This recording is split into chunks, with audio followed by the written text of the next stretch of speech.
For the past year, it feels like we've been in the golden age of gaming. From Baldur's Gate 3, Power World, Helldivers 2, and with so many great games to play, there's never been a better time to buy a PC to enjoy all these awesome titles at their maximum graphic fidelity. Introducing StarForge. Fellas, we have been partnered with StarForge for over a year now, and they have been incredible at every level. The experienced builders over at StarForge meticulously craft every gaming PC by hand right in Austin, Texas. They also offer PCs for every budget, with financing options as well as a 2-year parts and labor warranty. The best thing is they ship incredibly fast. Fellas, I have dealt with PC companies in the past where after buying the PC, it would literally take 3 to 6 months before it even got shipped. Talk about a buzzkill. StarForge though, we got ours in less than a week. Everyone was coming by the stream while we were playing Dragon's Dogma 2 asking how in the world we were getting the frame counts that we were getting. Now I try to say it was a skill issue, but let's be real. It's because StarForge PC has the power to carry even in games that aren't exactly optimized. If you're looking to elevate your gaming experience, down below we'll have a link to StarForge's website. You can pick up your perfect PC today. And again, huge thanks to StarForge for being a partner on this channel. With every new expansion release, we always have the opportunity for a shakeup in the sandbox. And the final shape is no exception. With the expansions released just around the corner, on June the 4th, Bungie has revealed the new Hunter's Journal artifact. Within this artifact is a host of mods that are going to truly change the sandbox. As for many of us, it is these mods that serve as the foundation for our builds in a given season. From Season the Wish mods that gave rockets a significant bump in utility and damage, all the way back to Season the Splicer, where we had grenade launchers that were absolutely juice. Artifact mods define the weapons used in a given season and going forward in a given episode. Today, guys, we're gonna go over a list of weapons that we believe are gonna take full advantage of the artifact mods that will be releasing next week in the final shape. Now, the first notable weapon enhancing artifact mod is located in column 3. This one is called Elemental Siphon. It reads, rapid final blows with a kinetic weapon or a weapon matching your equipped super creates an elemental pickup that matches your equipped super. Now, I know, you may be thinking, Cross, how is this even remotely useful? I get it. On the surface, this doesn't look like an impressive mod. However, with the release of Prismatic, elemental pickups have gained a significant boon in the form of Facet of Honor, which is our prismatic fragment, and this gives Transcendence energy for picking up elemental pickups. The real potency for this mod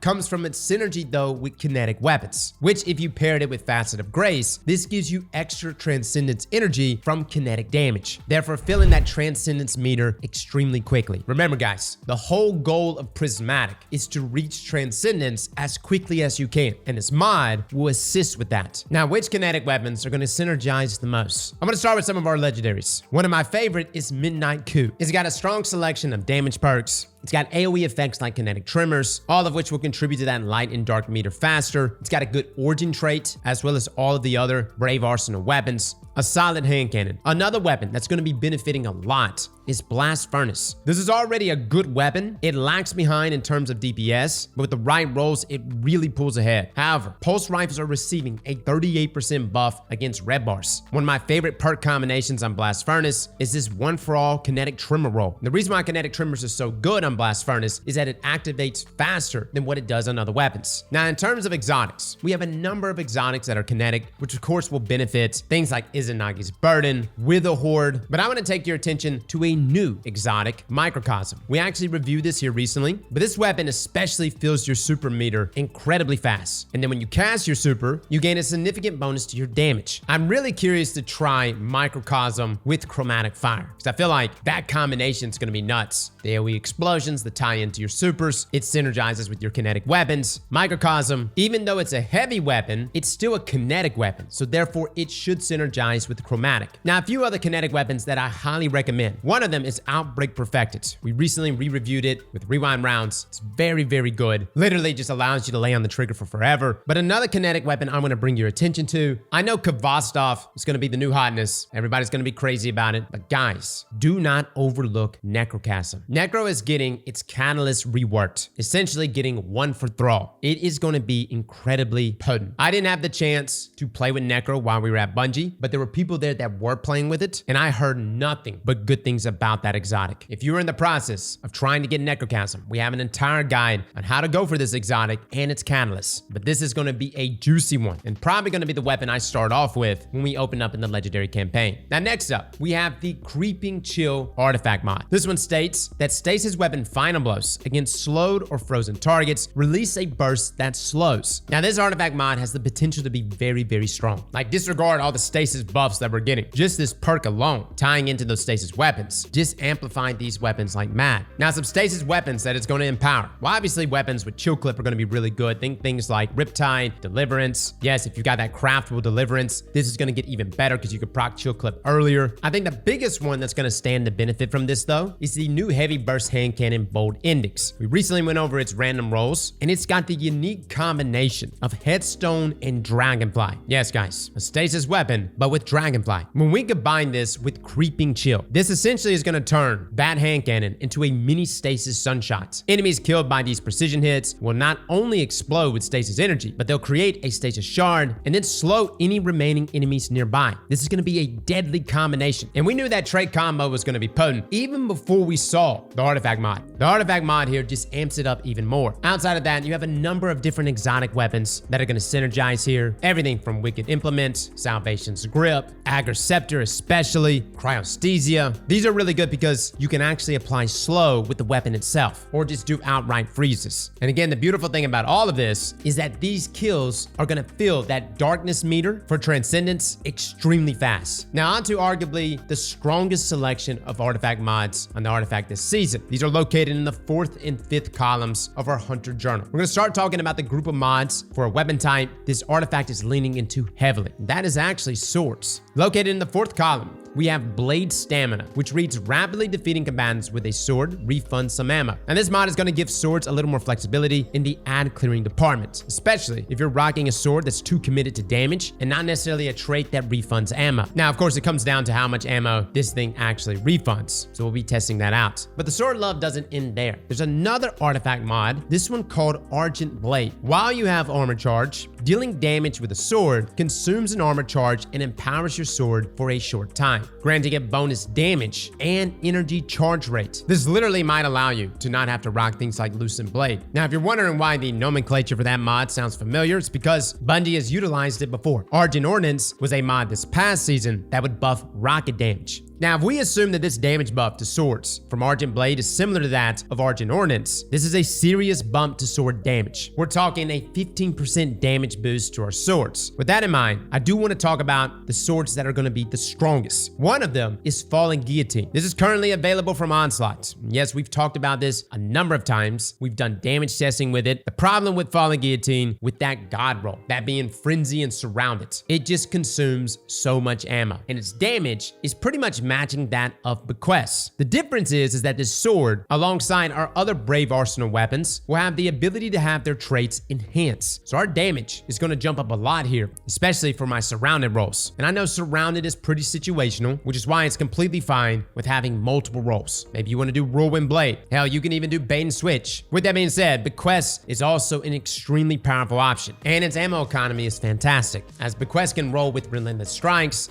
and Surrounded. The difference is Bequest isn't a void weapon. Falling Guillotine is. We're going to talk more on that in just a moment because we have an artifact mod tying into void weapons. Now, I know some of you are probably going to ask, Cross, what about Heart Shadow? Absolutely. Heart Shadow is a solid one, considering you can literally proc weaken with the sword itself. As for Lament, I'm kind of on the fence, guys. The reason why I bring that up is because Lament's getting a nerf. We're going to have to test to see how much damage it loses. But it is interesting that Bungie is targeting Lament and no other swords, considering in our damage testing, Bequest and Falling Guillotine far out damage Lament, even with the perfect combinations that Lament has. My assumption is that Bungie didn't like it being as strong as it was in combination with its utility to heal. But this takes us to our last artifact mods for today. These have to do with void weapons. And let me just say, guys, your void weapons are going to be cooking. Our first mod in this group is located in column 4. It's called Void Hegemony, which states, while you have a void or prismatic subclass equipped, defeating weakened targets provides a small void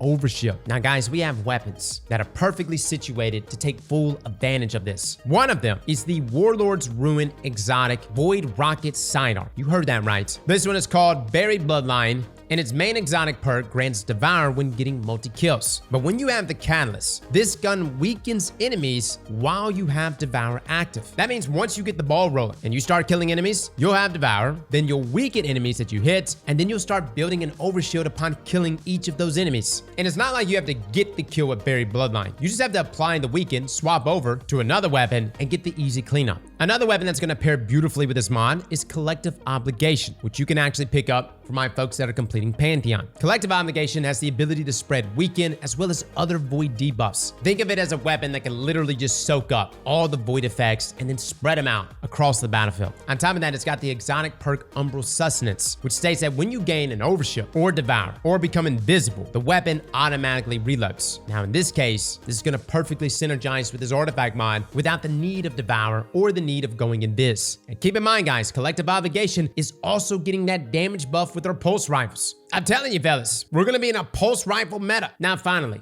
another weapon that's getting a rework that many of us have memed on pretty much for the past year is Deterministic Chaos. Now its DPS is not good. Like we're talking the worst amongst all machine guns. However, its functionality is slightly changing. Essentially, it's having its bullets swapped. Now every 4th bullet will make enemies volatile, and every 16th bullet will weaken those enemies. I kind of wish it was the other way around at this point, considering the whole point is to spread weaken, but that's where Deterministic Chaos is, and we actually got to use Deterministic Chaos, and it felt good for the most part. It's always been a strong ad clear weapon for its ability to spread volatile and get out weakened. But yes, it's positioned very nicely here to take full advantage of this artifact mod. But this takes us to our last artifact mod, and this is present in column 5. And depending on the damage percentage buff from this artifact mod, this may literally define the meta this coming season. This one is called Expanding Abyss. Its description reads, void sources deal increased damage to weakened targets. Now, not only does this mod add bonus damage to the previously mentioned exotics that spread weaken very easily, but it affects one of our best heavy damage weapons that currently exists in the game. And guys, that's Edge Transit. We recently did damage testing for Edge Transit, and this weapon puts out. You can get rolls like Envious Assassin and Cascade Point in column 3, Bait and Switch and Explosive Light in column 4, and rock either spike grenades or mini frags with a low blast radius. And there you go, fellas, you got the gun roll. And I know you're probably thinking, Cross, how the hell am I supposed to get that thing to drop? I know. Luckily for you though, shiny drops are increased this past week, so there's never been a better time to do Onslaught. But Edge Transit is positioned beautifully to be the best damage dumper in all of Destiny going into the final shape. Now it depends on the encounter, right? If an enemy is literally right on top of you, shooting your grenade launcher is just gonna get you killed, which is why I want to bring your attention to one other void weapon. This is the Season of the Wish linear fusion rifle, Doomed Petitioner. Now Doomed Petitioner may actually be the weapon folks are going to be using in the day 1 raid. It's got reround rounds, it's got precision instruments, it's got a number of other trait combinations that are really solid, but with it being a void weapon and being that burst fire linear, fellas, it puts out. And personally, it's become one of my favorite linears in the game. Outside of that though, Fallen Guillotine really is positioned better than any other sword. It's a void sword, it's about to get enhanced perks, and our biggest complaint with Fallen Guillotine, outside of it being a sword, is that its ammo economy was just not good. And everybody kind of scoffs at swords. They're like,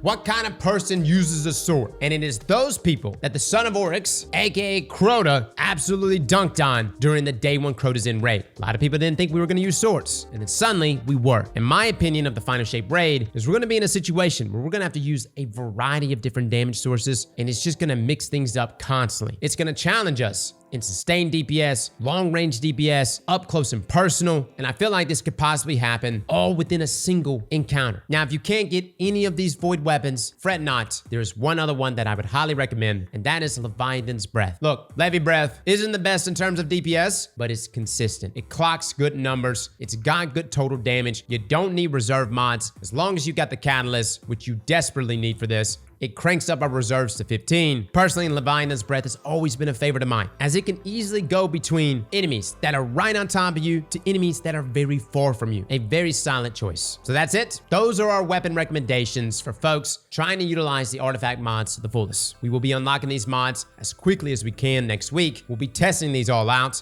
we're literally going to be sprinting in there to see how much of a damage buff we're going to be pulling out with some of these void weapons, especially when we apply weaken. But these are all weapons that currently sit very high up on the damage charts. So it's not like we're going to need a lot of help to keep these weapons strong. These are void weapons that are already performing well in the current sandbox. And we have no artifact mods this past season bumping up void weapons. So you can imagine how deadly these are going to be next week. Well, fellas and ladies, thank you all for coming and watching. And as always, slap that like button like your mama told you right.